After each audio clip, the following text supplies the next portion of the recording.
এই ব্যাটা বিমানকে টার্গেট করে ফুটবল ছুড়ে তো সোশ্যাল মিডিয়া জুড়ে পুরো তুল কালাম কাণ্ড বাঁধিয়ে ফেলেছে। ভিডিওটা দেখে মনে হচ্ছে একটুর জন্য বিমানের গায়ে ফুটবলটা লাগেনি, আর ফুটবলটা যদি লাগতো তাহলে বিমানের পুরো গেম ওভার হয়ে যেত। অ্যান্ড এই কারণে সোশ্যাল মিডিয়া জুড়ে এই ছেলেকে আইনের আওতায় নিয়ে আনার জন্য জোর দাবি নেটিজনদের। অনেকের মতে এই ছেলের আচরণ সন্দেহজনক, সে নিশ্চয়ই কোনো এক অসৎ ফোন দিয়ে এটে কিক মেরেছে ফুটবলে। বাট প্রশ্ন হলো, আমরা যেটা দেখছি সেটা কি আসলেই সম্ভব? মানে আসলে কি ফুটবল এত উঁচুতে পৌঁছানো সম্ভব? হ্যাঁ, এটা নিয়ে অনেকে ডাউট ছিল, বাট শিওর ছিল না। কিন্তু কক্সবাজার বিমানবন্দরের কর্তৃপক্ষ জানান, বিমানবন্দর দিয়ে উড্ডয়নের সময় উড়োজাহাজ সাধারণত সমুদ্র সৈকতের 1400 মিটার উপর দিয়ে যায়, আবার অবতরণের সময় 1000 মিটার পর্যন্ত উঁচুতে থাকে। সেক্ষেত্রে সি বিচ থেকে ছুঁড়ে মারা ফুটবল বিমান পর্যন্ত আসার কোনো সুযোগ নেই, এটা ইম্পসিবল। তবে হ্যাঁ, বিমান চলাচলের সময় সমুদ্র সৈকত এলাকায় ড্রোন উড়ানো, আতশবাজি নিক্ষেপ এগুলো সম্পূর্ণ নিষিদ্ধ। দ্যাট মিনস বোঝা গেল যে এই মানুষ যতই মেসি হোক না কেন,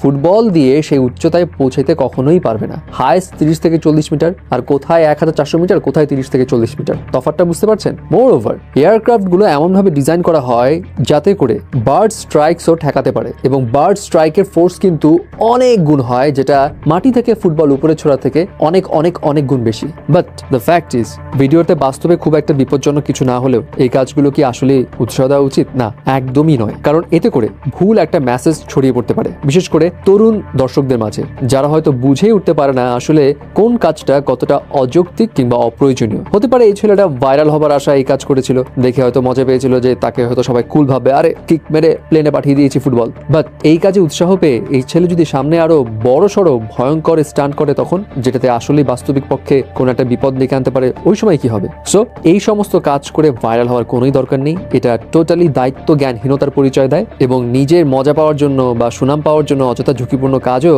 আসলে করা বুদ্ধিমানের কাজ নয়। সো এই সমস্ত কন্টেন্টকে আমরা উৎসাহ না দিই, বরং সচেতনতা ছড়াই যে এগুলো করো না বাবা।